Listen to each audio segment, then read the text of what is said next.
الحمد لله رب العالمين والعاقبة للمتقين والصلاة والسلام على سيد الأنبياء والمرسلين وعلى آله الطيبين الطاهرين وأصحابه المرضيين ومن تبعهم بإحسان إلى يوم الدين. أما بعد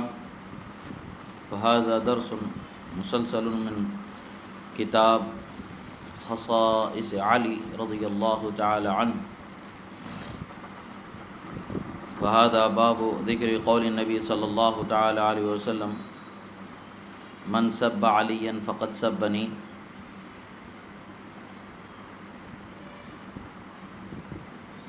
عن ابی عبد اللہ قال دخلت على ام سلمہ فقالت لی ایسب رسول اللہ صلی اللہ علیہ وسلم فیکم فقلت سبحان اللہ او معاذ اللہ. قالت سمعت رسول اللہ صلی اللہ تعالی علیہ وسلم یقول من سب علیا فقد سبنی.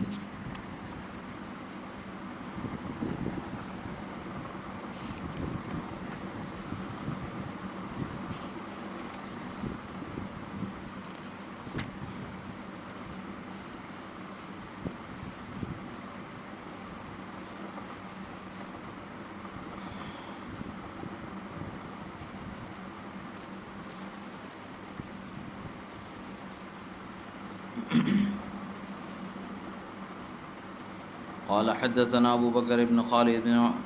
خالد قال رأيت سعد بن مالك بالمدينة فقال ذكر لي أنكم تسبون عليا قلت قد فعلنا قال لعلك سببته قلت معاذ الله قال لا تسبه فإن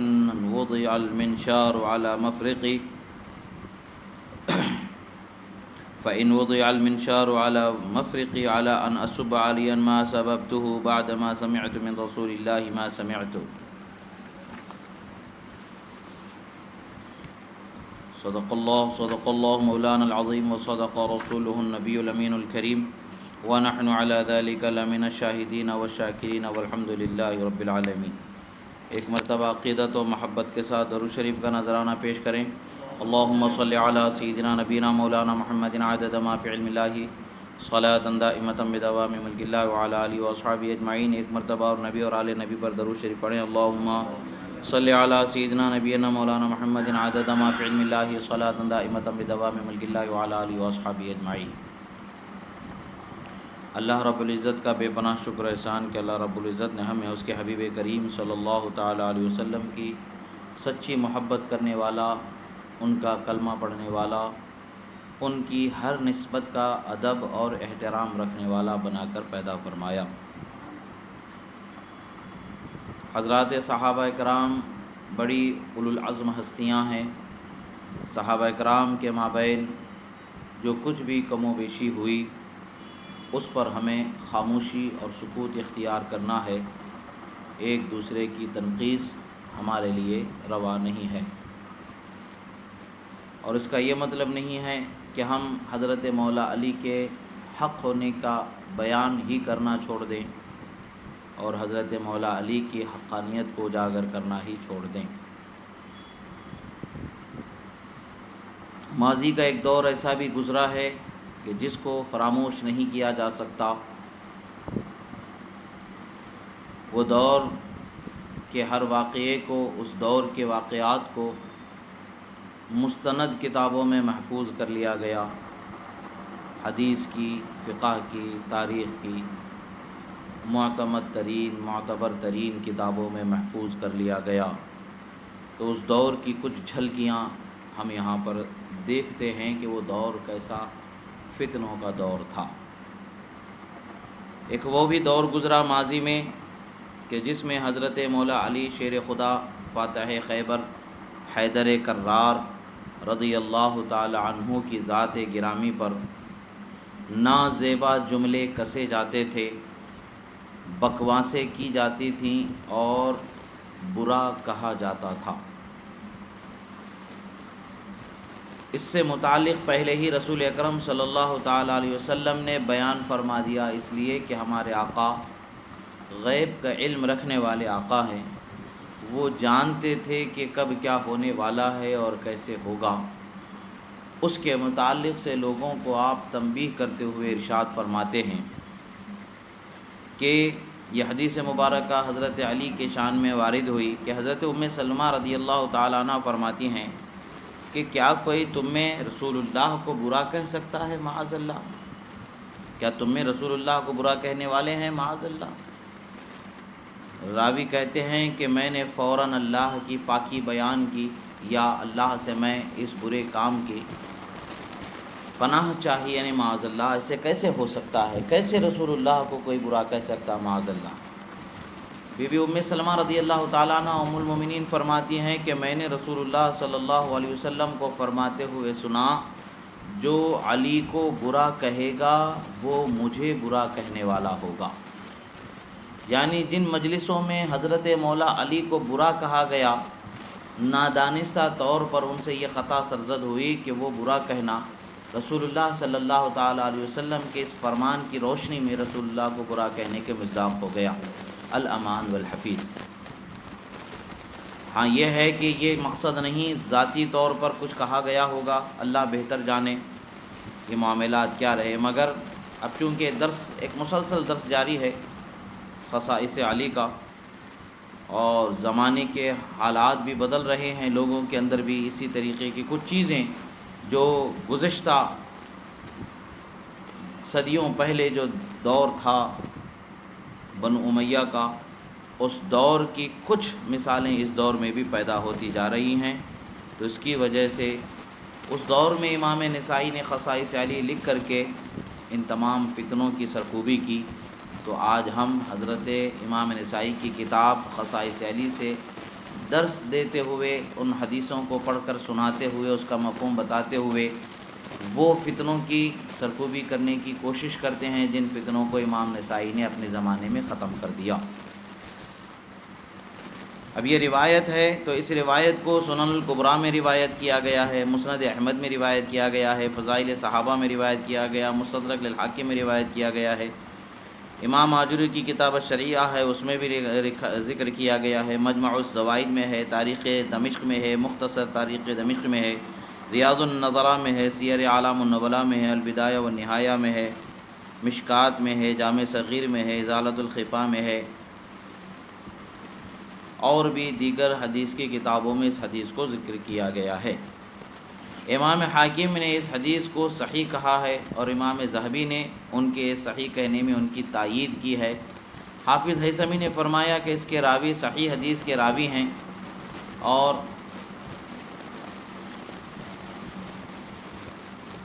اس حدیث کا درجہ اونچا درجہ ہے، یعنی ضعیف حدیث، موضوع حدیث نہیں ہے، یہ حدیث صحیح اور حسن ہے۔ امام ابو اسحاق الحوینی کے قول کے مطابق حسن ہے، امام حاکم، امام ذہبی، امام ہیثمی کے قول کے مطابق یہ حدیث صحیح ہے، اعلیٰ درجے کی حدیث ہے۔ ہر زمانے میں کچھ خوبیوں کو دیکھ کر کے ان خوبیوں کی حقیقت سے ناواقف لوگوں کے ذہن و فکر میں کچھ کدورت پیدا ہو جاتی ہے، جس سے وہ لوگ خوبیوں کے حامل بزرگ ترین شخصیتوں کے بارگاہوں میں بے باکی کی جسارت کے مرتکب ہوتے ہیں، اور فرق تو ان کا کچھ نہیں پڑنے والا ہے۔ جن کے مرتبے کو خدا و رسول نے بلند کیا ان کی شان میں کوئی کمی ہونے والی نہیں ہے، بلکہ یہ ان کی شان میں بکواس کرنے والوں کے لیے ہی نقصان کا سبب بنتا ہے۔ حضرت امام احمد بن حنبل رضی اللہ تعالیٰ عنہ روایت فرماتے ہیں کہ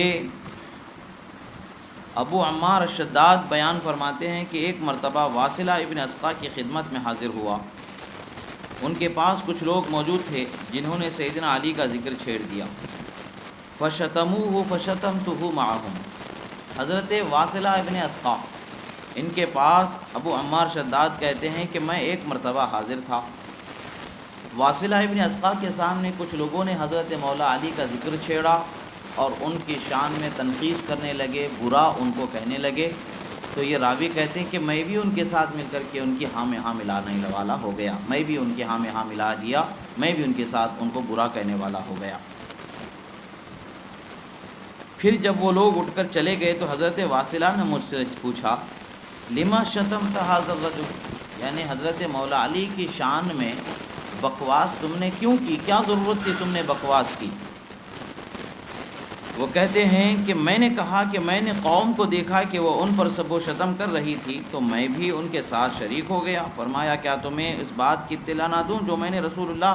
صلی اللہ تعالیٰ علیہ وسلم سے مشاہدہ کی تھی؟ حضرت واصلہ ابن اسقا فرماتے کیا تمہیں وہ بات نہ بتاؤں جس کو میں نے رسول اللہ صلی اللہ تعالیٰ علیہ وسلم سے مشاہدہ کیا؟ وہ بات کیا تھی؟ کیوں نہیں، ضرور ارشاد فرمائیں۔ ایک مرتبہ میں سیدہ فاطمہ رضی اللہ تعالیٰ عنہ کے پاس آیا اور ان سے سیدنا مولا علی رضی اللہ تعالیٰ عنہ کے متعلق دریافت کیا۔ انہوں نے فرمایا کہ رسول اللہ صلی اللہ تعالیٰ علیہ وسلم کی بارگاہ میں حضرت مولا علی گئے ہوئے ہیں۔ پس میں ان کے انتظار میں بیٹھ گیا حتیٰ کہ رسول خدا صلی اللہ تعالیٰ علیہ وسلم تشریف لائے اور آپ کے ساتھ حضرت سیدنا علی اور امام حسن و امام حسین رضی اللہ تعالیٰ عنہم بھی تشریف فرما تھے۔ انہوں نے ایک دوسرے کے ہاتھ کو پکڑ رکھا تھا۔ حضور اندر آئے، پھر آپ نے حضرت علی اور سیدہ فاطمہ کو قریب کیا اور انہیں اپنے سامنے بٹھایا اور حسین کریمین کو اپنی رانوں پر بٹھایا، پھر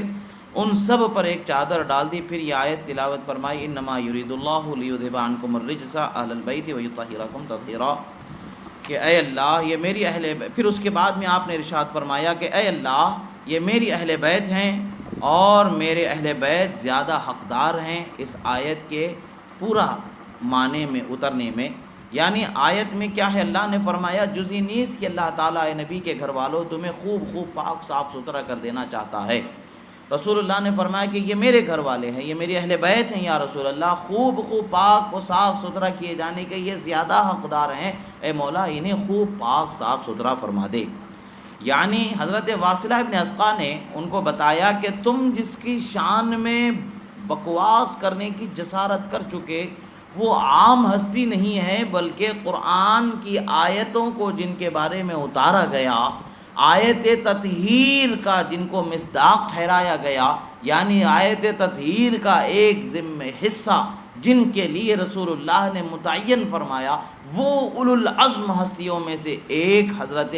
مولا علی شیر خدا رضی اللہ تعالیٰ عنہ ہیں۔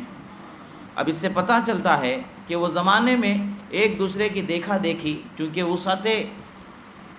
اسلام کا زمانہ تھا، بہت پھیلاؤ ہو چکا تھا، ہر علاقے سے ادھر سے ادھر سے لوگ آتے جا رہے تھے، اور ان میں سے بہت سے وہ تھے جو اولو العزم ہستیوں کے صحیح معنی میں مقام اور ان کے مرتبے سے آگاہ نہیں تھے۔ وہ ان کی نگاہوں کے سامنے جو روب و دبدبے والوں کو وہ دیکھ لیتے اس سے مرعوب ہو جاتے، اور وہ جس کے بارے میں کچھ کہتے تو یہ بھی ان کے ہاں میں ہاں ملا کر کے ایک کمزور انسان کی اپنے آپ میں ایک مثال بن کر کے وہ بھی ان کے ہاں میں ہاں ملانے والے ہو جاتے۔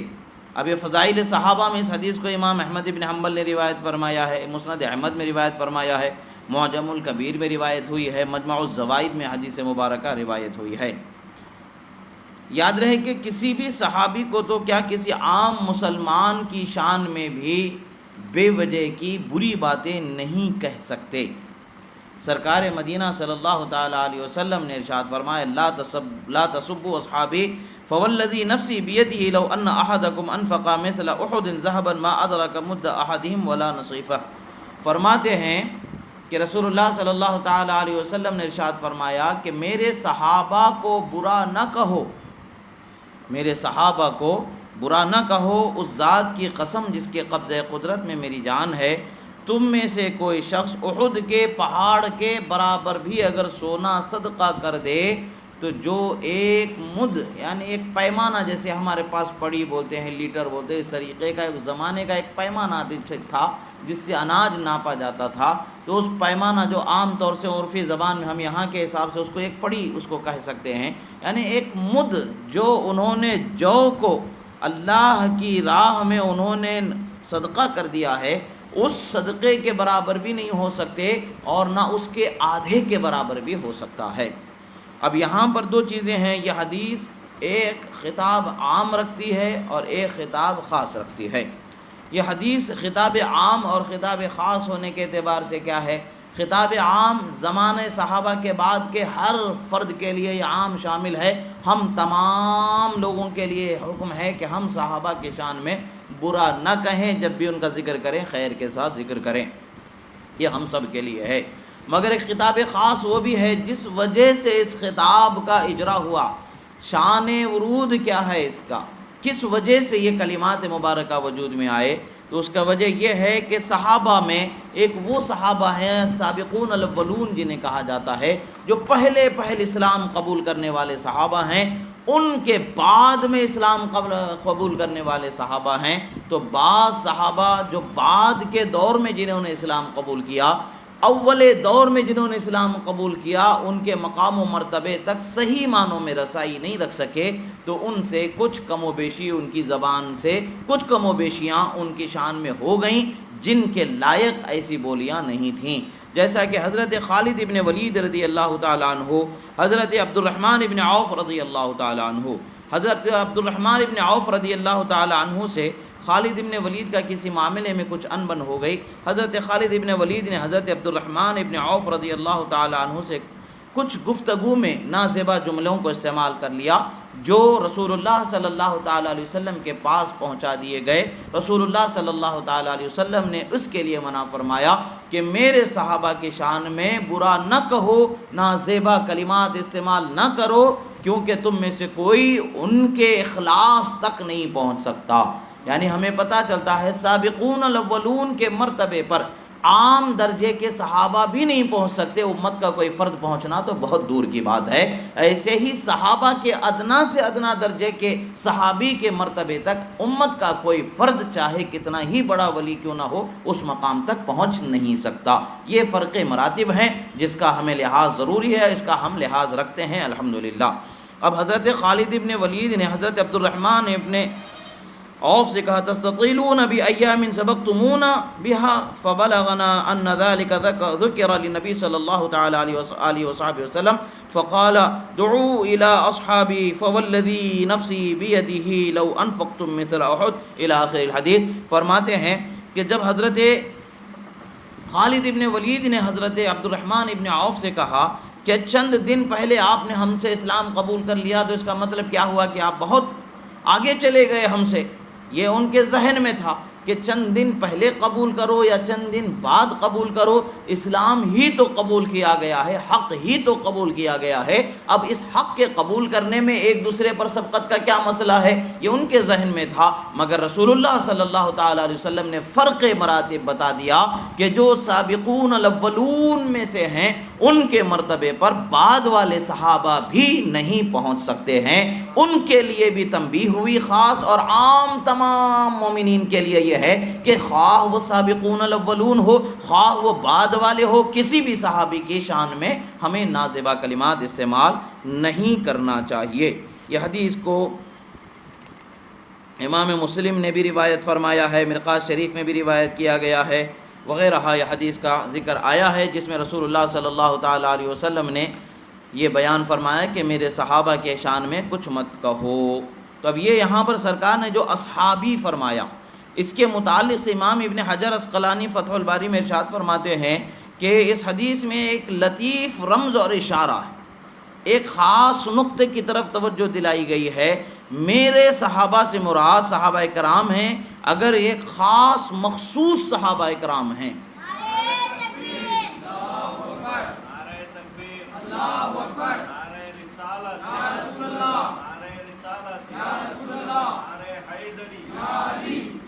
اب یہاں پر یہ ہے کہ اب اس سے سمجھ میں یہ آتا ہے اگر یہ مراد نہ ہو تو پھر اس خطاب کا کیا معنی، جس شخص نے کہا یہ خطاب غیر صحابہ کو ہے اس معنی سے غافل ہے۔ یہ امام ابن حجر عسقلانی فرماتے یعنی بالعموم یہ سب کو شامل ہے غیر صحابہ کے لیے، مگر کچھ خاصیت خصوص اس کی یہ رکھتی ہے کہ سرکار صلی اللہ تعالیٰ علیہ وسلم کے کچھ مخصوص صحابہ جو سابقون الاولون کے درجے پر ہیں ان کا مقام دوسروں سے بلند و بالا ہے، بالخصوص ان کی شان میں کچھ نازیبا کلمات کا نکل جانا رسول اللہ کو ناگوار گزرا، رسول اللہ نے تنبیہ فرما دی، ان کے لیے بھی تنبیہ ہو گئی جو ان کے بعد والے صحابہ تھے، اور ان تمام امت کے لیے تنبیہ ہو گئی جو صحابہ کے بعد کے زمانے کے ہیں۔ یہ رسول اللہ صلی اللہ علیہ وسلم کی تنبیہ سب کو شامل ہے۔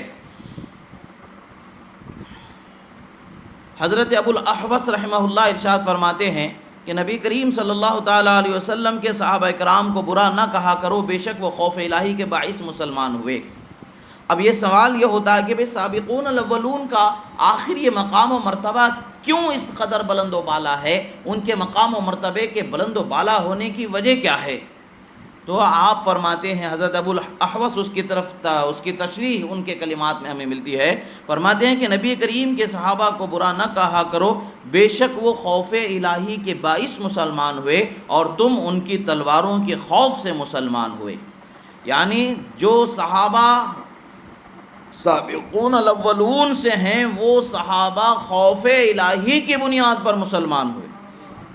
اور صحابہ کے بعد کے زمانے والے تلوار کے ڈر سے مسلمان ہو گئے، خوف سے صحابہ مسلمان ہوئے۔ یہ ان کا فرمان، خوف الہی سے صحابہ مسلمان ہوئے، یعنی صحابہ نے جان کے ڈر سے اسلام قبول کر لیا، ایسا نہیں۔ ان کو معلوم تھا کہ اسلام قبول کریں گے تو جان جانے والی ہے، ظلم و ستم کے بازار گرم کر دیے جائیں گے، کسی کو قتل کر دیا جائے گا، کسی کو جلا دیا جائے گا، کسی کو کچھ ہزار ایذائیں پہنچیں گی۔ انہوں نے اسلام قبول کرنا جان کی امان مل جانے کے لیے، جان کی حفاظت ہو جانے کے لیے نہیں کیا، انہوں نے اسلام خدا کے خوف میں قبول کیا، خدا کی محبت میں، رسول اللہ کی محبت میں انہوں نے اسلام قبول کیا۔ یہ ان کا مقام و مرتبہ ہے۔ صحابہ کرام کا بہت بلند و بالا مرتبہ ہے، اس مرتبے کا ہمیں اندازہ ہی اور ادراک ہی نہیں ہو سکتا ہے۔ متاخرین صحابہ کرام کا سابقین الاولین صحابہ کرام کے مقام کا کوئی موازنہ یعنی برابری نہیں ہو سکتی، ان کا درجہ بہت بلند و بالا ہے، اور ان کے بعد والوں کا درجہ ان کے سامنے وہ درجہ نہیں ہے جو سابقون الاولون کا ہے، اور امت کا غیر صحابہ کا، جو صحابہ کے علاوہ جو امت ہے، ان میں سے کسی کا بھی درجہ ادنا سے ادنا درجہ کے صحابی کے ادنا سے ادنا درجہ صحابی کے برابر نہیں ہو سکتا ہے۔ صحابہ کرام کے زمانے میں بہت ساری چیزیں رہی ہیں، رسول اللہ صلی اللہ تعالیٰ علیہ وسلم نے اس کی اصلاح فرما دی، مگر سرکار مدینہ صلی اللہ تعالیٰ علیہ وسلم کے دنیا سے رخصت ہونے کے بعد ایک زمانہ امت پر مشکل ترین، خلفائے راشدین کے زمانے کے بعد ایک ایسا زمانہ گزرا جو مشکل ترین بڑی آزمائش کا زمانہ گزر رہا تھا۔ اس آزمائش کے زمانے میں ایسا ہوتا رہا، بالخصوص حضرت مولا علی شیر خدا رضی اللہ تعالیٰ عنہ کی ذات پر ممبروں پر خطبوں میں لعن طعن کیا جاتا، برا بولا جاتا، ان کی شان میں نازیبہ جملوں کا استعمال کیا جاتا تھا۔ اب جب لوگوں نے دیکھا کہ خطبے میں بیٹھے رہنے سے بیکار کی باتوں کو سننا پڑ رہا ہے، حضرت مولا علی کی شان میں بولی جانے والی باتیں، حضرت امام حسن و امام حسین کی شان میں بولی جانے والی باتوں کو سننا پڑ رہا ہے جو نازیبہ کلمات ہیں، تو اس لیے وہ خطبے کو چھوڑ کر کے چلے جایا کرتے تھے۔ بعد میں یہ ہوا، کچھ حکمرانوں کی طرف سے یہ ہوا کہ خطبے ہی کو انہوں نے عید کی نماز کے خطبہ کیا ہوتا ہے، نماز کے بعد عید کا خطبہ پڑھا جاتا ہے، عید کی نماز کے بعد، عید کی نماز سے پہلے عید کی نماز کا خطبہ نہیں پڑھا جاتا ہے۔ مروان وغیرہ نے عید کی نماز کے خطبے کا جو مسئلہ تھا، خطبے میں چونکہ گالیاں دینا تھا، برا بولنا تھا، نازیبہ کلمات بولے جانے تھے، یہ سارے جملے جو بولے جانے تھے، یہ مروان نے کیا کیا، پھر اس کے بعد میں اس کو پلٹ کر کے اس نے کیا کر دیا، جو بعد میں پڑھا جانے والا خطبہ ہے اسے پہلے رکھ دیا اس نے۔ اس کے متعلق سے علماء کرام یوں فرماتے ہیں کہ جیسا کہ امام مسلم علیہ رحمۃ و رضوان صحیح مسلم میں ارشاد فرماتے ہیں کہ اول من بدأ بالخطبۃ یوم العید قبل الصلاۃ مروان، فرماتے مروان وہ شخص تھا جس نے عید کی نماز کا جو خطبے کا مسئلہ ہے، نماز کے بعد جو خطبہ پڑھا جانا تھا، اس خطبے کو اس نے نماز سے پہلے پڑھنا شروع کر دیا، اس لیے کہ لوگ نماز پڑھ کے واپس چلے جاتے تھے، اس کی باتوں کو سننا گوارا نہیں کرتے تھے، تو وہ یہ چاہ رہا تھا کہ مجبوراً نماز کے انتظار میں لوگ بیٹھے رہیں اور یہ جو برائی وہ کر رہا ہے اس برائی کو سنیں اور مجبوراً سننے کا انہیں موقع ملے۔ اسی طریقے سے سنن ترمذی میں بھی روایت ملتی ہے کہ سنن ابو داؤد میں بھی ملتی ہے، سنن ابن ماجہ میں بھی روایت ملتی ہے، اول من قدم الخطبۃ قبل الصلاۃ مروان، سب سے پہلے خطبے کو جو بدلنے والا ہے وہ مروان تھا۔ تو ایک شخص نے کھڑے ہو کر کے کہا خالفت سنہ، اے مروان تو نے سنت کو بدل دیا۔ اس کو اس وقت پر کہا گیا، مگر کیا کیا جا سکتا ہے، ظلم و ستم کا بازار گرم تھا، تشدد زیادتی کا دور تھا، مروان اس قدر ظالم تھا کہ جس کے ظلم کی کوئی انتہا نہیں کی جا سکتی۔ وہ تو جان بوجھ کر کے برائی کرنے والا، جان بوجھ کر کے تکلیف دینے والا انسان تھا۔ جب حضرت امام حسن مجتبیٰ رضی اللہ تعالیٰ عنہ کے تدفین کا مسئلہ بھی آیا تھا، اس وقت پر البدایہ والنہایہ اور تاریخ طبری وغیرہ کے اندر یہ روایت ملتی ہے، حضرت ابو ہریرہ رضی اللہ تعالیٰ عنہ نے اسے روکا تھا، مروان تو یہ کام مت کر۔ ہم جانتے ہیں کہ کون کس طریقے سے کتنا رتبہ رکھتا ہے، یہ ساری ایک طویل روایت گزری جس کے اندر حضرت ابو ہریرہ نے فرمایا کہ ہم اس کو بھی جانتے ہیں جس کو مدینے سے نکال دیا گیا۔ اب اس کے بعد سے ایک مسئلہ ایسا ہوا، حضرت ابو ہریرہ فرماتے میں ان لوگوں کو بھی جانتا ہوں جن کو نبی کریم نے مدینے کی سکونت سے خارج کر دیا تھا۔ اس جملے سے اب حضرت ابو ہریرہ کا مروان ڈر گیا، اس لیے کہ اسی کے باپ کو نکالا گیا تھا، تو مروان ڈر گیا، اور اس کے بعد سے ان کے سامنا کرنے سے وہ ڈرا کرتا تھا ہمیشہ، اس لیے کہ وہ احادیث رسول کے ذخیرے کو اپنے سینے میں بہت کثیر محفوظ رکھے تھے، اور جب وہ بیان کرنا شروع کر دیتے تھے تو سینکڑوں حدیثیں سناتے چلے جاتے تھے۔ اللہ تبارک و تعالیٰ نے ان کے سینے کو علم حدیث سے بہت ہی منور فرمایا تھا۔ اور اسی طریقے سے علامہ امام علاء الدین کاسانی حنفی رحمۃ اللہ تعالی علیہ بدائع ثنائے کے اندر ارشاد فرماتے ہیں کہ جو خطبے کا جو آغاز تھا جو سب سے پہلے بدل دیا گیا، وَإِنَّمَا أَحْدَثَ بَنُو أُمَيَّةَ الْخُطْبَةَ قَبْلَ الصَّلَاةِ لِأَنَّهُمْ كَانُوا يَتَكَلَّمُونَ فِي خُطْبَتِهِمْ بِمَا لَا يَحِلُّ وَكَانَ النَّاسُ لَا يَجْلِسُونَ بَعْدَ الصَّلَاةِ لِسِمَاعِهَا فَأَحْدَثُوهَا قَبْلَ الصَّلَاةِ لِيَسْمَعُهَا النَّاسُ۔ اور کما قال فرماتے ہیں کہ حضرت امام علاء الدین بدائع الثنائے کے اندر روایت کرتے ہیں کہ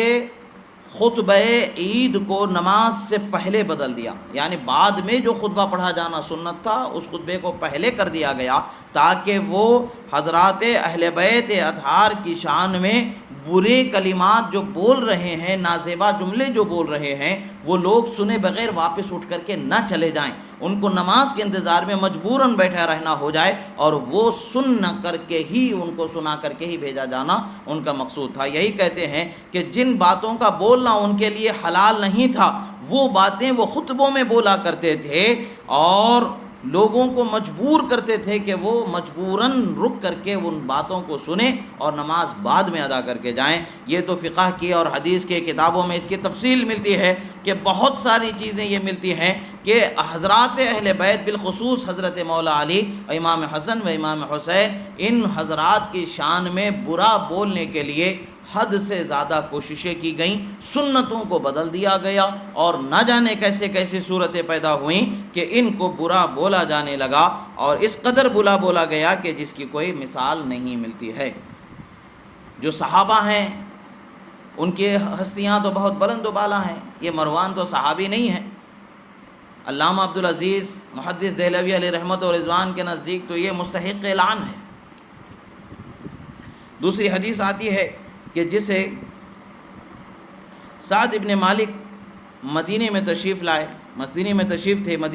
تھے تو ان کے پاس ایک شخص پہنچا، اس شخص نے ملاقات کی ان سے، تو حضرت سعد ابن مالک ان سے پوچھتے ہیں کہ مجھے اس بات کا پتہ چلا ہے کہ تمہارے پاس حضرت مولا علی کو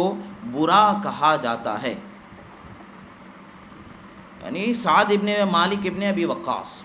یہ حضرت سعد ابن ابی وقاص ہیں، یہ عشرہ مبشرہ میں سے ہیں۔ آپ جان لیں کہ یہ اگرچہ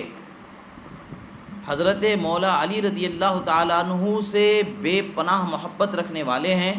اگرچہ آپ کے ساتھ دوسرے معاملات میں شانہ بشانہ نہیں ٹھہرے، مگر انہوں نے حضرت مولا علی سے بے پناہ محبت کا حق ادا کر دیا۔ اب کیوں نہ ادا کریں، یہ اولین صحابہ اکرام میں ان کا شمار ہے، اور پھر یہ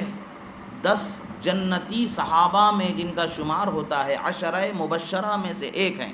یہاں ایک بات جو سمجھ میں آتی ہے، جس صحابی کے حق میں خصوصیت کے ساتھ رسول اللہ نے خوبی اور ان کے مقام و مرتبے کا بیان فرمایا ہے، ان ہستیوں سے حضرات اہل بیت کی شان میں بے ادبی نہیں ہوئی، اور انہوں نے اس کو پسند بھی نہیں کیا اگر ان کے سامنے کبھی ہوئی ہے۔ تو اس کی مثال ایک حضرت سعد ابن ابی وقاص ہے۔ حضرت سعد ابن ابی وقاص اس قدر عاشق مولا علی، اس قدر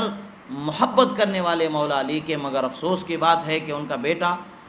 یزید کی صحبت پا کر کے، ابن زیاد کی صحبت پا کر کے، دنیا کے لالچ اس قدر اس پر غالب آ گئی کہ میدان کربلا میں آیا اور حضرت امام حسین اور آپ کی اہل و عیال پر، آپ کے اعوان و انصار پر ظلم کی انتہا اس نے کر دی، مگر اس کا گناہ اسی کے سپرد ہے۔ مگر حضرت سعد ابن ابی وقاص الحمدللہ اس سے بری ہیں، اس سے ان کا کوئی رشتہ، کوئی تعلق نہیں ہے اس ظلم سے، اس ستم سے۔ حضرت سعد ابن ابی وقاص رضی اللہ تعالی عنہ نے ان سے پوچھا کہ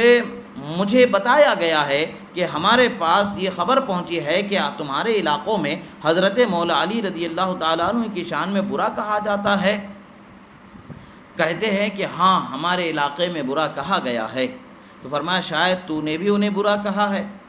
حضرت سعد ابن ابی وقاص نے پوچھا کہ شاید تو نے بھی برا کہا ہے؟ وہ شخص کہتا ہے معاذ اللہ، اللہ مجھے بچائے، میں نے یہ غلطی نہیں کی ہے، میں نے یہ گناہ نہیں کیا ہے۔ حضرت سعد ابن ابی وقاص کہتے ہیں انہیں کبھی برا نہ کہنا، انہیں کبھی برا نہ کہنا، اس لیے کہ بتاتا ہوں، آپ فرماتے اگر میرے سر پر آری چلانے کی کوشش کی جائے اور آری چلاتے ہوئے بھی کوئی کہے کہ تم حضرت علی کی شان میں برا کہو، تو میرے سر پر آری چلانا، مجھے آرے سے کٹوانا، کٹ کر کے دو ٹکڑے ہو جانا پسند ہے، مگر حضرت علی کی شان میں برا بولنا مجھے پسند نہیں ہے۔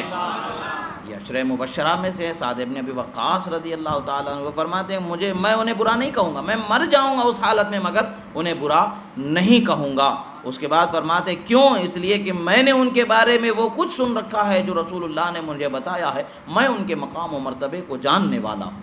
میں ان کے مقام و مرتبے کو جاننے والا ہوں۔ تو یہاں پر یہ پتہ چلتا ہے کہ ایک زمانہ ایسا بھی گزرا ہے سرکار کے بعد وصال کا، بعد زمانی کا ایک زمانہ ایسا بھی گزرا ہے کہ کچھ لوگ جو دور دراز کے علاقے میں رہے ہیں، انہوں نے کما حق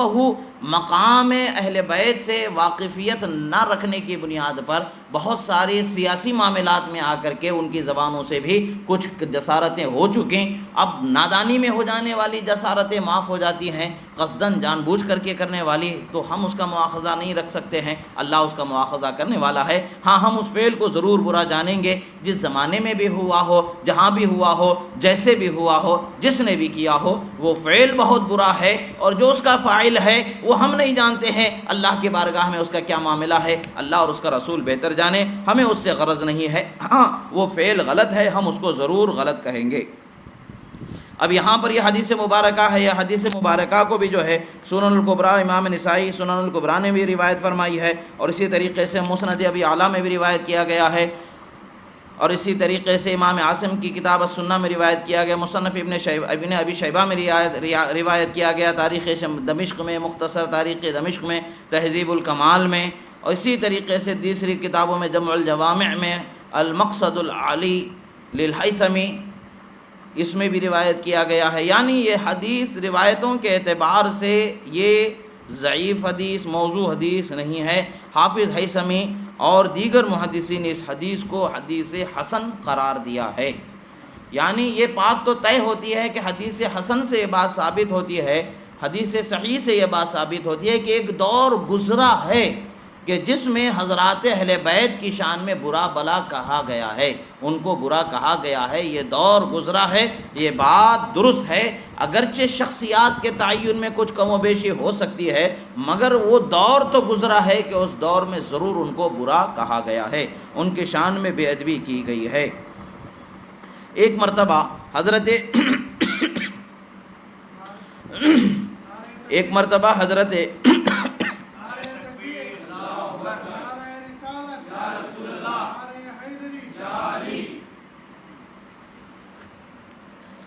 حضرات صحابہ کرام کا یہ معاملہ تھا کہ ان کے سامنے اگر کوئی حضرت مولا علی کے شان میں بے ادبی کر دیتا تو وہ فوراً اٹھ جاتے وہاں سے۔ ایک مرتبہ حضرت سعید ابن زبیر ایک مجلس میں تشریف فرما تھے، اور اس مجلس میں ایک شخص کھڑا ہوا اور اس نے حضرت مولا علی کی شان میں برا کہنا شروع کیا۔ امام ابن ابی عاصم نے اس کو روایت فرمایا ہے، کتاب السنہ میں اس کو روایت کیا گیا ہے، اور روایت یہ ہے کہ حضرت سعید ابن زید، یہ بھی عشرہ مبشرہ میں سے ایک صحابی ہیں، آپ کے سامنے ایک مرتبہ ایک مجلس میں وقت کے حاکم کے سامنے حضرت مولا علی کی شان میں برا کہا گیا۔ جب حضرت مولا علی کی شان میں برا کہا گیا تو حاکم وقت کی طرف سے اسے روکا نہیں گیا، حاکم وقت کی طرف سے اسے روکا نہیں گیا، تو آپ کھڑے ہو جاتے ہیں اور کھڑے ہو کر کے فرماتے ہیں الا ارا یسب علی بین یدیک ولا تغیر فانی سمعت رسول اللہ صلی اللہ علیہ وسلم یقول هو منی بمنزلۃ ہارون من موسیٰ۔ فرمائے فلاں تمہارے سامنے علی کو برا کہا جا رہا ہے اور تم خاموش ہو، نہ روک رہے ہو، نہ تمہارے چہرے میں بدلاؤ آ رہا ہے، ناپسندیدگی کا بھی اظہار نہیں ہو رہا ہے، زبان سے روکا بھی نہیں جا رہا ہے، اور جان لو کہ میں نے رسول اللہ کو فرماتے ہوئے سنا ہے حضرت مولا علی کو کہ اے علی تم میرے نزدیک حضرت ہارون علیہ السلام کی طرح ہو، موسیٰ علیہ السلام کے نزدیک۔ جیسے موسیٰ علیہ السلام کے نزدیک حضرت ہارون کا مقام و مرتبہ تھا، ویسے ہی میرے نزدیک تمہارا مقام و مرتبہ ہے۔ یعنی اتنا بڑا مقام و مرتبہ رکھنے والے شخصیت کے سامنے برا کہا جانے پر بھی آپ خاموش ہیں، آپ انہیں روک نہیں رہے ہیں، آپ اس مجلس سے اٹھتے ہیں اور وہاں سے چلے جاتے ہیں، اور یہاں تک کہ آپ کی چادر زمین پر گرتی ہوئی لگتی ہے، ناراض ہو کر کے اس مجلس سے چلے جاتے ہیں۔ ایسے ہی حضرت سعد ابن ابی وقاص کے ساتھ بھی یہی معاملہ ہوا کہ حاکم وقت کے سامنے حاکم وقت نے انہیں اپنے بازو میں بٹھایا، اور اسی وقت پر کسی شخص نے حضرت مولا علی کی شان میں برا کہا۔ حضرت سعد ابن ابی وقاص رضی اللہ تعالیٰ عنہ کھڑے ہو جاتے ہیں اور فرماتے ہیں کہ تمہارے سامنے ایسا ہو رہا ہے، تم روک نہیں رہے ہو۔ آپ وہاں سے اس مجلس سے نکل کر کے چلے جاتے ہیں ناراضگی کا اظہار کرتے ہوئے۔ یعنی صحابہ کرام جو بالخصوص عشرہ مبشرہ ہیں، انہوں نے کبھی بھی حضرت مولا علی کی شان میں کسی کی جانب سے بھی ذرا برابر نازیبا جملوں کو برداشت نہیں کیا، فوراً انہوں نے رد کیا، اور اس کو ایسے سخت ترین انداز سے رد کیا، اپنی ناراضگی کا اظہار کیا، گو کہ ان کے پاس اس کے رد کرنے کی طاقت کے اعتبار سے، حکومتی اعتبار سے کوئی طاقت نہیں تھی، کمزور تھے، مگر زبان سے بول سکتے تھے برا، عمل سے کر اس کو ناراض ہونا اور ناپسند کرنا ظاہر کر سکتے تھے۔ انہوں نے جو ان کے بس میں تھا اس کو ظاہر کیا اور پورا کیا، وہاں سے نکل گئے۔ ایک مرتبہ حضرت ام المومنین بی بی عائشہ سے بی بی ام سلمہ رضی اللہ تعالی عنہا سے ایک روایت مروی ہے تاریخ دمشق میں، اور مختصر تاریخ دمشق میں روایت منقول ہے کہ آپ فرماتی ہیں کہ ایک مرتبہ آپ کے خانہ گھر کے پاس میں سامنے ہی کچھ لوگ بیٹھے ہوئے تھے، کچھ گفتگو ہو رہی تھی، اس وقت پر یا آپ ندا کرتی ہیں اے ابن ربیعی، اے ربیعی کے بیٹے، تو پردے کے پیچھے سے انہوں نے آواز دی اے امی جان، اے ام المومنین، ارشاد فرمائے کیا آپ ارشاد فرمانا چاہتی ہیں؟ تو ام المومنین نے ارشاد فرمایا کیا تمہاری مجالس میں رسول اللہ صلی اللہ علیہ وسلم کو برا کہا جاتا ہے؟ تو انہوں نے کہا کہ نہیں، انا نقول شیئا نرید عرض هذه الحیات الدنیا، کہ ہم رسول اللہ کو نہیں کہتے، یعنی وہی حدیث جو پہلے گزری، یعنی کچھ لوگ حضرت مولا علی کو برا کہتے تھے، نادانستہ طور پر یہ حدیث کے مصداق بن جاتے تھے، جس کو رسول اللہ نے فرمایا تھا کہ جس نے علی کو برا کہا اس نے مجھے برا کہا۔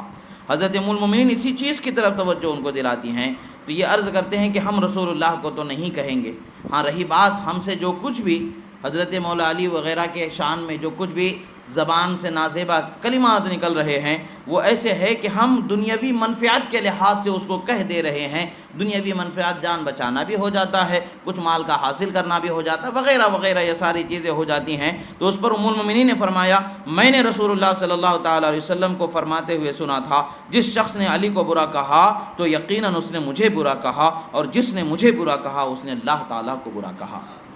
یعنی آپ دنیا کی منفعت کے لیے بھی نہیں کہہ سکتے ہو، آپ دنیا کے لیے کہہ رہے ہو تو یہ نہیں ہو سکتا۔ عشرہ مبشرہ نے بہت احتیاط کیا ہے، بہت احتیاط کیا ہے۔ ایک مرتبہ کوفہ میں حضرت سعید ابن زید رضی اللہ تعالیٰ عنہ کو اس وقت پر جو کوفہ کے گورنر تھے، انہوں نے اپنے پاس بٹھایا اور اس حدیث کو امام احمد ابن حنبل نے بھی روایت فرمایا ہے، امام ابن ابی شیبہ نے بھی، مصنف ابن ابی شیبہ میں روایت فرمایا ہے، حلیۃ الاولیاء میں بھی حدیث مبارکہ روایت کی گئی ہے، مختصر تاریخ دمشق میں بھی اس حدیث مبارکہ کو روایت کیا گیا ہے۔ حضرت رباح ابن حارث بیان کرتے ہیں کہ کوفہ کی جامع مسجد میں کوفہ کے گورنر ان کے ساتھ کچھ لوگ بیٹھے ہوئے تھے۔ اس وقت پر حضرت سعید ابن زید تشریف لائے، ان کو مرحبا کہا گیا اور پاس بیٹھایا گیا، اپنے تخت پر بازو بیٹھایا گیا، گورنر کوفہ نے انہیں بازو بیٹھایا۔ پھر ایک کوفی شخص آیا، کوفہ کا رہنے والا ایک شخص آیا، اس کا بھی استقبال کیا گیا، اس کے بھی تحریک ویلکم کیا گیا۔ تو وہ شخص کھڑا ہوتا ہے اور حضرت مولا علی کی شان میں برا بھلا بکنا شروع کر دیتا ہے، بیکار کی بکواس بکنا شروع کر دیتا ہے، نازیبا کلمات۔ تو حضرت سعید ابن زید نے پوچھا، من یسب ھذا، یہ شخص کون ہے اور کس کو گالیاں دے رہا ہے، کس کو برا بول رہا ہے، کس کو نازیبا جملے کہہ رہا ہے؟ اس وقت پر جو حاکم تھے، وقت کے گورنر تھے، انہوں نے کہا کہ یہ علی ابن ابی طالب کو برا کہہ رہے ہیں۔ اب انہوں نے حاکم کا نام لے کر کے پکارا، اے حاکم، 3 مرتبہ، اے حاکم، اے حاکم، نام لے کر کے پکارا اور کہا، کیا تم نے رسول اللہ صلی اللہ تعالیٰ علیہ وسلم کے ان کے حق میں بیان کو جو شان ہے، جو بیان کیا، اس کو نہیں سنا ہے؟ آپ فرماتے ہیں میں یہ کیا سن رہا ہوں؟ رسول اللہ صلی اللہ تعالیٰ علیہ وسلم کے سابقون الاولون جو اولو العزم صحابہ ہیں، ان پر برا کہنا لوگوں کے لیے ایک عادت بن گئی ہے، ان کو برا کہا جا رہا ہے، تمہارے سامنے برا کہا جا رہا ہے۔ آپ فرماتے الا اسمعوا اصحاب رسول اللہ صلی اللہ علیہ وآلہ وصحبہ وسلم یسبون عندک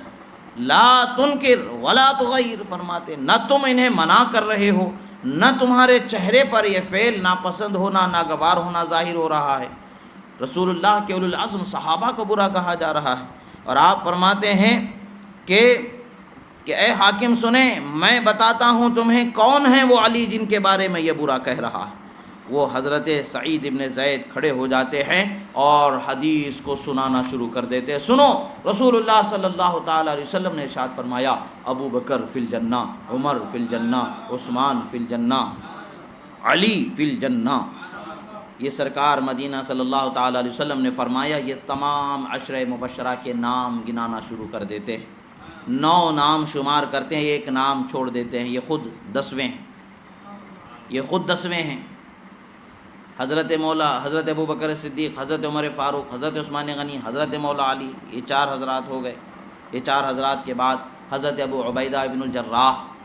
حضرت سعد ابن ابی وقاص، حضرت عبد الرحمن ابن عوف، حضرت طلحہ، حضرت زبیر، حضرت سعید ابن زید۔ یہ وہ شخصیات ہیں جن کو عشرہ مبشرہ کہا گیا ہے۔ 10 وہ لوگ جن کا دنیا ہی میں جنتی ہونا متعین کر دیا، اعلان کر دیا گیا ہے، اس کو سرٹیفکیٹ دے دینا، نیملی ڈکلیئر کر دینا، کہ یہ نام کے ساتھ بتا دینا کہ یہ جنت میں ہی جانے والے ہیں۔ یہ ان لوگوں میں سے ایک حضرت مولا علی ہیں۔ جب یہ سنانے کے بعد کہتے ہیں کہ کیسی جسارت ہوتی ہے کہ ان کی شان میں کہا جائے۔ اس حدیث کو بھی، اس واقعے کو بھی مسند احمد میں ذکر کیا گیا ہے۔ ضمناً حدیث کا ذکر ہو رہا ہے، جو معاملات اس زمانے میں ہوئے اس کا ذکر کیا جا رہا ہے۔ اسی طریقے سے اس وقت پر جو کوفہ کے گورنر تھے، ان کی بھی ایک عادت تھی کہ وہ خطبہ کو انہوں نے قائم کیا تھا۔ قائم کرنے کے بعد انہوں نے یہ حدیث کو مسند احمد میں روایت کیا گیا ہے، صحیح ابن حبان میں روایت کیا گیا ہے، سنن الکبریٰ للنسائی میں روایت کیا گیا ہے۔ یہ حدیث سند کے اعتبار سے اچھے درجے کی، اعلیٰ درجے کی حدیث ہے۔ یہ صرف تاریخ کی اڑی اڑائی بات نہیں ہے، جو گزری حقیقت ہے اس حقیقت کو بیان کیا جا رہا ہے، اپنی طرف سے گھٹی ہوئی نہیں ہے۔ کوفہ کے گورنر فقام خطباء یقعون فی علی، کوفہ کے جو گورنر تھے انہوں نے چند خطباء کو مقرر کیا، وہ حضرت مولا علی کی شان میں بکواس کرنے کے لیے۔ وہ بکواس کیا کرتے تھے، وہ بکواس کرتے ہیں کہ اس وقت پر سعید ابن زید ان کے پہلو میں بیٹھے ہوئے تھے اور اس کارروائی پر وہ کھڑے ہو گئے۔ وہ کھڑے ہو گئے، پھر میرا ہاتھ پکڑا، یعنی راوی کا ہاتھ پڑا، حضرت عبداللہ جو راوی ہیں ان کا ہاتھ پکڑا، اور ہاتھ پکڑنے کے بعد ان کو ساتھ میں مجلس سے لے کر کے جانے لگے۔ انہوں نے کہا کہ الا تری الی ھذا الرجل الظالم لنفسه الذي یأمر بلعن رجل من اہل الجنہ، یہ اپنی جان پر ظلم کرنے والے انسان کو تم نہیں دیکھ رہے ہو؟ یہ جنتی لوگوں میں سے جنتی شخصیت پر دنیا میں لعنت کرنے کا حکم کر رہا ہے، لعن کرنے کو کہہ رہا ہے ان پر جو جنتی ہے۔ یعنی حضرت علی جنتی ہیں، یہ یقینی قطعی جنتی ہیں، یہ 10 صحابہ یقیناً قطعاً جنتی ہیں، ان کے جنتی ہونے میں کوئی شبہ نہیں ہے۔ یہ حضرت سعید ابن زید حضرت علی کو برا کہنا برداشت نہ کر سکے، انہوں نے کہا کہ بھئی یہ کس کو برا کہہ رہے ہیں؟ جو یقیناً قطعاً جنتی ہیں اس جنتی شخص کو برا کہہ رہے ہیں، اس پر لعن کرنے کو کہا جا رہا ہے۔ جب یہ کہا اور آپ اس مجلس سے نکل کر کے چلے جاتے ہیں تو پتہ چلتا ہے کہ یہ چیزیں اس دور میں ہوئی ہیں، اور ہر دور میں کچھ ایسی چیزیں ہوئی ہیں جو حضرات اہل بیت کی شان میں نازیبہ گزری ہیں۔ سرکار مدینہ صلی اللہ علیہ وسلم بالخصوص خلفائے راشدین کے زمانے کے بعد کچھ ایسی حرکتیں، ایسی چیزیں ہوئی ہیں کہ جس کا ہم زبان سے، قلم سے بیان کو احاطہ کرنا یہ ہمارے آپ کے اور عام لوگوں کی بس کی بات نہیں ہے۔ حضرت سعد ابن ابی وقاص رضی اللہ تعالی عنہ بھی حضرت مولا علی کے بڑے چاہنے والے صحابہ میں سے۔ حضرت سعد ابن ابی وقاص بڑے دعا کے قبول ہو جانے والی شخصیت تھی۔ رسول اللہ کے ان کے لیے یہ دعا تھی کہ اللہ کے رسول صلی اللہ علیہ وسلم نے فرمایا تھا کہ اے اللہ، سعد جب بھی دعا کریں تو اس کی دعا کو قبول فرما لینا۔ حضرت سعد ابن ابی وقاص کی چند خصوصیات ہیں کہ وہ سابقین اہل اسلام سے ہیں۔ جب انہوں نے اسلام قبول کیا تھا اس وقت ان کی عمر 17 برس کی تھی، پہل اسلام قبول کرنے والے لوگوں میں سے ہیں۔ سب سے پہلے تیر جو راہ خدا میں چلا تھا وہ حضرت سعد ابن ابی وقاص ہی نے سب سے پہلے پوری تاریخ اسلام میں سب سے پہلے تیر چلانے والی خصوصیت یہ حضرت سعد ابن ابی وقاص رضی اللہ تعالیٰ عنہ۔ حضرت ابوبکر صدیق افضل البشر بعد الانبیاء بالتحقیق ہیں، حضرت عمر فاروق بھی ہیں، حضرت عثمان غنی بھی ہیں، حضرت مولا علی بھی ہیں، یہ حضرات افضل ترین حضرات ہیں، مگر یہ اعزاز جو راہ خدا میں تیر چلانے کا ہے وہ سب سے پہلے حضرت سعد ابن ابی وقاص کو حاصل ہوا۔ اور پھر اس کے بعد میں حضرت سعد ابن ابی وقاص ہی وہ شخصیت ہیں کہ جن کو رسول اللہ صلی اللہ تعالیٰ علیہ وسلم نے فرمایا ارمی سعد فدا کا ابی و امی، اے سعد میرے ماں باپ تم پر قربان، چلاؤ تیر، تم تیر چلاؤ۔ رسول اللہ نے فرمایا تو کیسی شان انہوں نے پائی کہ سرکار نے فرمایا میرے ماں باپ تم پر قربان۔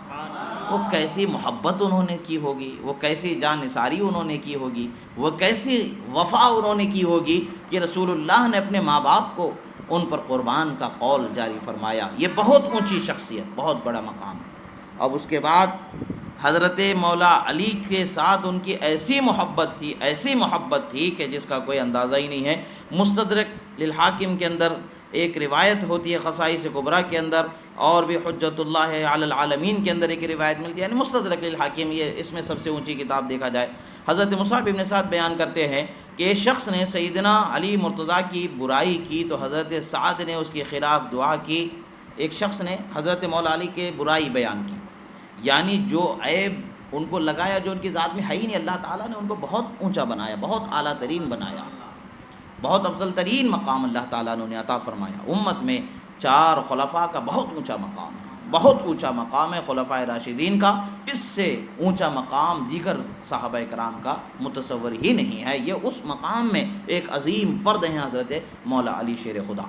ان کی شان میں برا کہنے والے کے حق میں حضرت سعد ابن ابی وقاص کو اللہ تعالیٰ نے دعا کا ہتھیار عطا فرمایا تھا۔ وہ دعا کرتے کہ فوراً قبول ہو جاتی تھی۔ آپ نے کہا کہ اے اللہ اس کو جو علی کی شان میں برا کہہ رہا ہے اس کو مزہ چکھا دے، سزا دے، تو فوراً جنگل سے ایک اونٹ آتا ہے اور اس شخص کو مار دیتا ہے، اس کا سر دبا کر کے اسے مار دیتا ہے۔ اور اسی طریقے سے جو ہے قیس ابن حازم بیان کرتے ہیں کہ مدینہ طیبہ کی بازار میں جا رہا تھا کہ میرا گزر ایک ہجوم پر ہوا، میں نے دیکھا کہ ایک شخص سواری پر سوار تھا حضرت علی رضی اللہ تعالیٰ عنہ پر، ایک شخص سواری پر سوار ہو کر کے حضرت علی رضی اللہ تعالیٰ عنہ پر سب و شتم کر رہا تھا، لوگ اس کے ارد گرد کھڑے ہوئے تھے۔ اتنے میں حضرت سعد بن ابی وقاص رضی اللہ تعالیٰ عنہ آئے اور دریافت کیا کہ یہ ہجوم کیا ہے، لوگ کیوں یہاں جمع ہوئے ہیں؟ لوگوں نے کہا کہ ایک شخص ہے جو حضرت علی پر سب و شتم کر رہا ہے، انہیں برا کہہ رہا ہے، نازیبا کلمات کہہ رہا ہے۔ حضرت سعد رضی اللہ تعالیٰ عنہ آگے بڑھے تو لوگوں نے ان کے لیے راہ بنائی، حتیٰ کہ وہ اس شخص کے سامنے آ کھڑے ہوئے۔ پھر فرمایا، اے فلاں تو علی ابن ابی طالب کو سب و شتم کیوں کر رہا ہے؟ اے فلاں تو علی ابن ابی طالب کو سب و شتم کیوں کر رہا ہے؟ ان پر تو اپنی زبان کیوں دراز کر رہا ہے؟ انہیں گالیاں کیوں بک رہا ہے؟ جب یہ کہا گیا تو اس کے بعد میں کیا انہوں حضرت علی کی خصوصیات کو انہوں نے شمار فرمایا۔ کیا انہوں نے سب سے پہلے اسلام قبول نہیں کیا تھا؟ کیا انہوں نے سب سے پہلے رسول اللہ کے ساتھ نماز پڑھنے کا شرف حاصل نہیں کیا تھا؟ کیا وہ تمام لوگوں سے بڑھ کر تاریک الدنیا نہیں تھے؟ کیا وہ تمام لوگوں سے بڑھ کر عالم نہ تھے؟ اسی طرح فضائل علی بیان کرتے چلے گئے، بہت سارے فضائل کو بیان کیا، حتیٰ کہ فرمائے کیا وہ رسول اللہ کے داماد نہیں تھے؟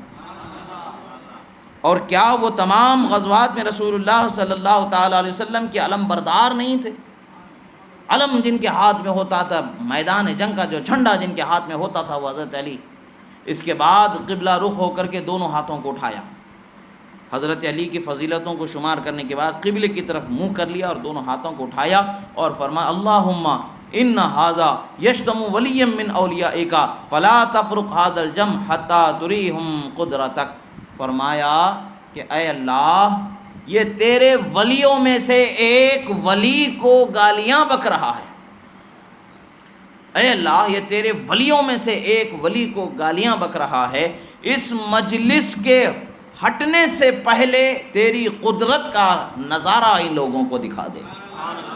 جیسے ہی اتنا کہنا تھا کہ اسی وقت پر ہم راوی کہتے حضرت قیس کہتے ہیں، خدا کی قسم ہم ابھی منتشر نہیں ہوئے تھے کہ اس کی سواری نے اس کو اٹھا کر کے زمین پر پٹک دیا اور اپنے پیروں سے اس کے سر کو مار کر کے کچل دیا، بھیجا اس کے باہر آ گیا۔ یہ حدیث کو بھی مستدرک میں للحاکم روایت کیا گیا، خصائص کبریٰ میں روایت کیا گیا ہے۔ اب اس سے پتہ چلتا ہے کہ حضرت سعد بن ابی وقاص کو کس قدر ناگوار تھا کہ حضرت علی کی شان میں کچھ برا کہا جائے، اور حضرت علی کی شان میں برا کہنے والے کے لیے دعا انہوں نے کیسے کی کہ اللہ تیرے ولیوں میں سے ایک ولی کی یہ برائی کر رہے ہیں، یعنی تیرے محبوب بندوں میں سے ایک محبوب بندے کی یہ برائی کر رہے ہیں، ان کو مزہ چکھا دے۔ تو پتہ چلتا ہے کہ اللہ کے محبوب بندوں کے ساتھ بد زبانی کرنا بھی اللہ کے قہر و غضب کو دعوت دینے کا سبب بن جاتا۔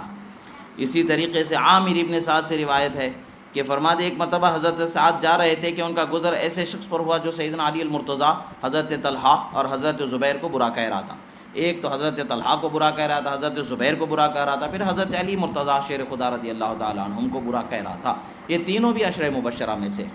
یہ تینوں صحابہ بھی عشرہ مبشرہ میں سے ہیں۔ یہ تینوں بھی وہ صحابہ ہیں جن کو دنیا ہی میں جنتی ہونے کی بشارت دے دی گئی ہے، جنتی ہونے کا اعلان فرما دیا گیا ہے۔ کہہ رہا تھا تو حضرت سعد بن ابی وقاص کہتے ہیں کہ تو ایسی قوم کو برا کہہ رہا ہے جن کے اللہ کے نزدیک وہ مرتبے ہیں جو تو تصور میں بھی نہیں لا سکتا۔ خدا کی قسم تو انہیں سب و شتم کرنے سے باز آ جا، ورنہ میں تیرے خلاف اللہ کی بارگاہ میں دعا کروں گا۔ حضرت سعد کی دعا سے سب ڈرتے تھے، سب ڈرتے تھے جو حضرت سعد کی دعا کا اثر جانتے تھے، ان کو تکلیف نہیں دیتے تھے، وہ جو مانگتے تھے ضرور ان کے دعا کو پورا ہو جاتا تھا۔ حضرت سعد نے اسے دھمکایا، کہا دیکھ میں دعا کر دوں گا اگر تو ان کو برا کہے گا، حضرت علی کو، حضرت طلحہ کو، حضرت زبیر کو اگر تو برا کہے گا تو میں تیرے حق میں اللہ سے دعا کروں گا، پھر اللہ کا عذاب اترے گا۔ دیکھ وہ کہتا ہے کہ کیا تم مجھے دھمکیاں دے رہے ہو، کیا آپ ڈرا رہے ہیں؟ آپ کی دعا کا کیا مجھے ایسا ڈر دکھا رہے ہیں؟ معاذ اللہ کہ آپ نبی ہیں جو آپ کی دعا ضرور قبول ہوگی، آپ بھی امتی ہیں، دعا قبول ہونا ضروری نہیں۔ وہ نادان کو نہیں پتا تھا نبی نے ان کی دعا کے قبول ہونے کی دعا مانگ رکھی تھی، یعنی ان کی دعا ڈائریکٹ ان کی دعا نہیں ہے بلکہ نبی کی دعا کے واسطے سے ہی مقبول دعا ہے۔ سرکار کی دعا ان کو حاصل ہے کہ ان کی ہر دعا قبول ہو جائے۔ اب حضرت سعد نے عرض کیا، اے اللہ، اب دعا انہوں نے کی، کہا کہ اے اللہ اگر یہ شخص ایسے لوگوں کو برا کہہ رہا ہے جن کا تیرے بارگاہ میں، تیری بارگاہ میں مرتبہ ہے، تو آج کے دن کو عبرتناک سزا کا دن بنا دینا۔ یعنی اے اللہ، یہ تیرے ان بندوں کو برا کہہ رہا ہے جن کا تیری بارگاہ میں بلند و بالا مقام ہے، واقعی میں ان کا اگر بلند و بالا ہے تو مقام ان کو مزہ چکھا دے۔ یعنی بتا رہے ہیں، یعنی یہ جانتے ہیں کہ یقیناً ان شخصیات کا مقام بلند و بالا ہے۔ آپ کہتے ہیں کہ تیرے محبوب بندوں کی یہ برائی کر رہا ہے، اس کا مزہ چکھا دے، عبرتناک یہ دن بنا دے۔ ایک اونٹنی نمودار ہوتی ہے جنگل سے، لوگ اس اونٹنی سے ڈر کر کے اس کو راستہ چھوڑ دیتے ہیں، یہاں تک کہ وہ اونٹنی آتی ہے، اس کو اپنے دانتوں سے پکڑتی ہے، اس کا سر پھوڑ دیتی ہے اور اسے موت کے گھاٹ اتار دیتی ہے۔ معجم الکبیر میں حدیث روایت ہے، مجموع الزوائد میں حدیث ہے، دلائل النبوت امام البیہقی میں یہ حدیث مبارک ہے، خصائص الکبریٰ میں بھی حدیث مبارکہ ہے، یہ حدیث مبارکہ ذکر کی گئی ہے۔ یعنی حضرت سعد ابن ابی وقاص رضی اللہ تعالی عنہ کی دعاؤں کا یہ حال تھا کہ وہ جب بھی دعا کرتے تھے ان کی دعا ضرور قبول ہو جاتی تھی، یہاں تک کہ ان کے حق میں یہ روایت ہے کہ آپ نے اپنی موت کے وقت کو بھی اپنی دعا سے ٹلا لیا تھا۔ یہ بہت کم لوگوں کو حاصل ہوتا ہے۔ روایت ہے کہ حضرت یحییٰ ابن عبد الرحمن کہتے ہیں کہ وہ اپنے دادا سے روایت کرتے ہیں کہ انہوں نے کہا سیدنا سعد رضی اللہ تعالیٰ عنہ، سعد ابن ابی وقاص رضی اللہ تعالیٰ عنہ کی دعا کی، انہوں نے یہ دعا کی تھی، یا رب ان لی بنین صغارا فاخر عنی الموت حتی یبلغوا فاخر عنہ الموت 20 سنۃ۔ دلائل النبوت میں امام بیہقی نے اسے روایت فرمایا، صفۃ الصفا میں ابن جوزی نے، ریاض النظرہ میں، خصائص کبریٰ میں امام سیوطی نے اس کو روایت فرمایا ہے۔ یعنی حضرت سعد ابن ابی وقاص رب ذوالجلال کی بارگاہ میں عرض کرتے، پروردگار میرے چھوٹے چھوٹے بچے ہیں، پروردگار میرے چھوٹے چھوٹے بچے ہیں، میری زندگی اتنی بڑھا دے کہ جب تک کہ میرے بچے بڑے ہو جائیں۔ تو اللہ تعالیٰ نے ان کی عمر کو بڑھا دیا، 20 سال تک اللہ تعالیٰ ان کی عمر کو بڑھا دیا۔ یہ ایسی ہستیاں ہیں جنہوں نے حضرت مولا علی کی شان کو بیان کیا ہے، اور ان کی شان میں برا کہے جانے والوں کو برا کہا، ناپسند کیا، ان کو اللہ کی بارگاہوں سے سزائیں دلائی، اور ایسی سزائیں دلائی کہ جس کا کوئی اندازہ نہیں کیا جا سکتا ہے۔ ایک اور سوائق محرقہ میں ایک روایت ملتی ہے کہ محمد ابن یوسف کا ایک دور آیا اور ممبر کے پہلو میں کھڑا ہوا اور حضرت حجر المرادی کو حکم دیا کہ تم حضرت علی پر لعنت کرو۔ یعنی پہلے ہی یہ اشارہ مل چکا تھا تاریخ دمشق اور مختصر تاریخ دمشق میں ایک ہے کہ حضرت مولا علی فرماتے ہیں، حضرت ابو عیاض مولا عیاض ابن ربیع الاسدی بیان کرتے ہیں کہ سیدنا علی المرتضیٰ نے فرمایا، تمہارے پاس ایک شخص آئے گا جو تمہیں مجھ پر سب و شتم کرنے اور مجھ سے تعلق ختم کرنے پر مجبور کرے گا۔ رہا مجھ پر سب و شتم کرنے کا معاملہ تو اس میں تمہارے لیے نجات ہو جائے گی، یعنی وقتی طور پر تم اس کے ظلم سے جان بچا لو گے، جان چھڑا لو گے، ظلم سے بچ جاؤ گے، اور میرے درجات میں اضافہ ہو جائے گا، میرے درجات بڑھ جائیں گے، کچھ فرق نہیں آئے گا۔ رہا مجھ سے قطع تعلق تو وہ ہرگز نہ کرنا، کیونکہ میں دین فطرت پر قائم ہوں۔ سرکار مولا علی نے فرمایا کہ ایک وقت وہ آئے گا، تمہیں آزمایا جائے گا،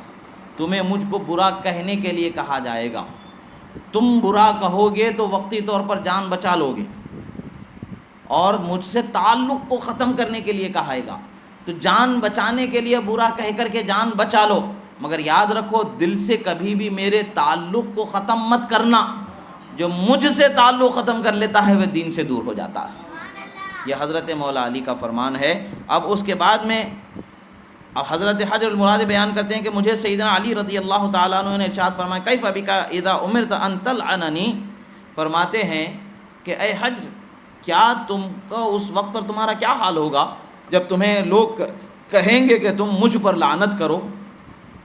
حضرت حجر المرادی کہتے ہیں کہ او کائن ذالک، اے مولا کیا یہ ہونے والا ہے، ایسا ہوگا کیا آپ پر لعنت برسانے، آپ پر لعنت کرنے کے لیے کہا جائے گا؟ حضرت مولا علی نے فرمایا کہ ہاں یہ وقت آنے والا ہے اور مجھ پر برا کہلایا جائے گا، مجھ پر لعنت کروائی جائے گی۔ آپ فرمائے العنی ولا تبرأ منی، فرماتے ہیں کہ جان بچانے کے لیے لعنت کر کے گزر جاؤ، مگر مجھ سے تعلق مت توڑو، مجھ سے رشتہ مت توڑ، اپنے دل سے میری محبت کو نہ نکالو۔ جان بچانے کے لیے جیسے اگر کسی نے گلے پر چھرا رکھ دیا، مارنا ہی چاہتا، بس مار ہی دے گا اگر اس کی بات کو نہ مانیں گے، جیسے آج چل رہا ہے،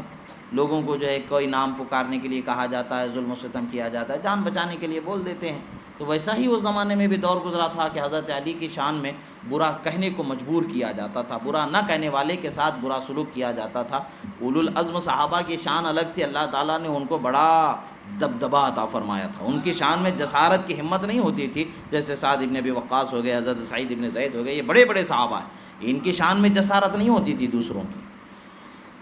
اب یہاں پر یہ ہے کہ وہ فرمایا گیا کہ بھئی ایک فرماتے ایک وقت وہ آیا کہ محمد بن یوسف کا ایک دور آیا، اس دور میں اس نے مجھے کہا، اس دور میں اس نے مجھے ممبر کے پہلو میں کھڑا کیا، اور کھڑا کرنے کے بعد اس نے کہا کہ تم علی پر لعنت کرو، علی پر لعنت کرو۔ مگر یہ بھی حضرت علی کی بارگاہ میں پلے ہوئے ہیں، کچھ نہ کچھ تو ہوشیاری پائی ہوگی کہ نہیں پائی ہوگی، علم کی ذہانت کچھ نہ کچھ تو پائی ہوگی نا۔ انہوں نے کیا کیا، انہوں نے کیا کیا، انہوں نے کہا ان الامیر امرنی ان العن علی فلعنوه لعنہ اللہ، فرمایا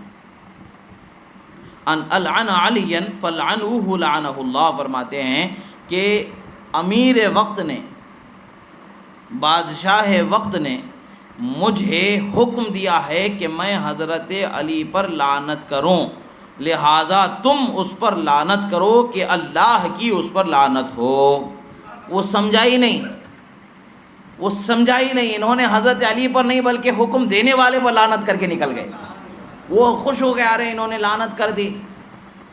یہ حضرت مولا علی کے علم کی ذہانت پانے والے، ان کی تربیت میں رہنے والے لوگ ہیں۔ نہ انہوں نے دنیا برباد کی، نہ انہوں نے آخرت برباد کی، نہ دنیا کے لیے انہوں نے بری چیز کو بولنا پسند کر لیا، نہ آخرت کو انہوں نے برباد ہونے دیا۔ تو یہ دور اس وقت پر گزرا، کسی کو سمجھ میں ہی نہیں آیا وہ کیا یہ کہہ گئے۔ غور کرے گا جملے پر تو سمجھ میں آ جائے گا کہ انہوں نے اپنے جملوں میں وہ امیر کی طرف ضمیر رکھی کہ جس پر لعنت کرنے کا جو کہہ رہا ہے، لعنت کہنے والے ہی پر انہوں نے لعنت کر کے اپنے آپ کو اس برے کام سے بچا لیا، اور حضرت مولا علی کے بارگاہ میں بے ادبی کرنے کے اس عظیم گناہ سے انہوں نے اپنے آپ کو بچا لیا۔ حضرت سعد ابن ابی وقاص کا یہ فرمان ہمیں بتاتا ہے کہ انہوں نے کہا کہ میرے سر پر آری چلا دی جائے تب بھی میں حضرت مولا علی کی شان میں کچھ برا نہیں کہوں گا۔ تو اس سے پتہ چلتا ہے کہ ایک دور وہ گزرا ہے جو دور حکومت میں کچھ ایسی چیزیں ہوئی ہیں کہ جس کی حقیقت کا انکار نہیں کیا جا سکتا۔ وہ حقیقت یہی ہے کہ حضرت مولا علی پر لعنتیں کی گئیں اور آپ پر سب و شتم کے بازار کو گرم رکھا۔ یہ عام رواج اس زمانے کا رہا، جو خاص اللہ کے محبوب بندے، برگزیدہ بندے، جن کے دلوں کو اللہ نے سلامتی بخشی ہے یا جن کو توفیق خیر بخشی ہے، وہ لوگ اپنے آپ کو اس گھناؤنے جرم سے بچاتے ہی رہے، اور جن کے حق میں جو ہونا تھا وہ ہوا، جنہوں نے جس چیز کی جسارت کرنی تھی کر لی۔ مگر اس میں حضرت مولا علی کی شان میں کوئی کمی نہیں ہے، مولا علی کی شان کو بلند و بالا کیا گیا۔ یہ ساری روایتوں کو اس لیے بتایا گیا تاکہ لوگ یہ سمجھیں کہ ہمیں حضرت علی کی شان میں کسی بھی قسم کی بدگوئی، بد بولی، تنقیص والی بات ہرگز نہیں بولنی چاہیے۔ یہ اولو العزم صحابہ کا طریقہ رہا، اولو العزم صحابہ کی محبت رہی، حضرات اہل بیت بالخصوص مولا علی سے عشرہ مبشرہ کا یہ طریقہ رہا۔ تو اب ہمیں عشرہ مبشرہ کے طریقے پر رہنا ہے کہ حضرت علی کی شان میں نہ تنقیص کرنا ہے، نہ برا بولنا ہے، نہ ان کی شان میں بے ادبی والے جملے بولنا ہے، نہ ان کے مقام و مرتبے کو گھٹانے کی کوشش کرنی ہے، نہ جو ان کا مقام نہیں اس مقام سے انہیں بڑھانے کی کوشش کرنی ہے۔ جو مقام خدا و رسول نے انہیں عطا فرمایا اس مقام کا بیان کرنا ہی ہمارے لیے یہ پاکیزگی ہے، ہمارے لیے نجات کا ذریعہ ہے۔ یہ احادیث مبارکہ اس لیے بیان ہوئیں کہ انسان اپنے دلوں میں حضرت علی کی محبت کو بسائے اور حضرت علی کی شان کو بسائے اور ان کی محبت سے اپنی ایمان کی مضبوطی پائے۔ اللہ رب العزت سے دعا ہے جو کہا گیا سنا گیا، کہنے میں، سننے میں، بولنے میں، سمجھنے میں، بتانے میں جو غلطیاں ہوئیں اللہ تعالیٰ اسے معاف فرمائے۔ جو جو روایتوں کو پڑھا گیا الفاظ کے پڑھنے میں، عبارتوں کے پڑھنے میں جو غلطی ہوئی، کم و بیشی ہوئی، اللہ تعالیٰ اسے معاف فرمائے، جو تفہیم کرائی گئی اس میں جو غلطی ہوئی اللہ تعالیٰ اسے معاف فرمائے، جو حق و صحیح و درست بیان ہوا اللہ تعالیٰ اسے ہمارے سینوں میں محفوظ فرمائے۔ پروردگار ہمارے گناہوں کو معاف فرما، ہماری خطاؤں کو معاف فرما، پروردگار ہم پر رحم فرما، تمام عالم اسلام کے مسلمانوں پر رحم فرما، مظلوم مسلمانوں کی مدد فرما، ظالموں کو نیست و نابود فرما۔ پروردگار جو یتیم، بے یار و مددگار، بے سہارا، بیوہ ہے مولا، ان کے لیے سہارے و اسباب مہیا فرما۔ مولا جو بے اولاد ہے ان کے لیے اولاد عطا فرما، جو اولاد والے ہیں ان کے اولاد کو نیک صالح بااخلاق با کردار فرما۔ جو پریشان حال ہے مولا ان کی پریشانیوں سے نجات عطا فرما۔ جس کے بھی قانونی مسائل الجھے ہوئے ہیں، کورٹ کچہری کے معاملے پھنسے ہوئے ہیں، یا جن کے بھی اور گھروں کے معاملے، جو کچھ بھی معاملے ہیں مولا ہر معاملے میں آسانی، کامیابی، فتح مندی، ظفر مندی عطا فرما۔ ظالم دشمنوں سے ہم تمام کو نجات عطا فرما۔ وصلی اللہ تعالی علی خیر خلق نور راشد سیدنا محمد وعلی آلہ وصحبہ اجمعین۔ اقول قولی ھذا استغفر اللہ لی ولکم ولسائر المؤمنین برحمتک یا ارحم الراحمین۔ الحمد للہ۔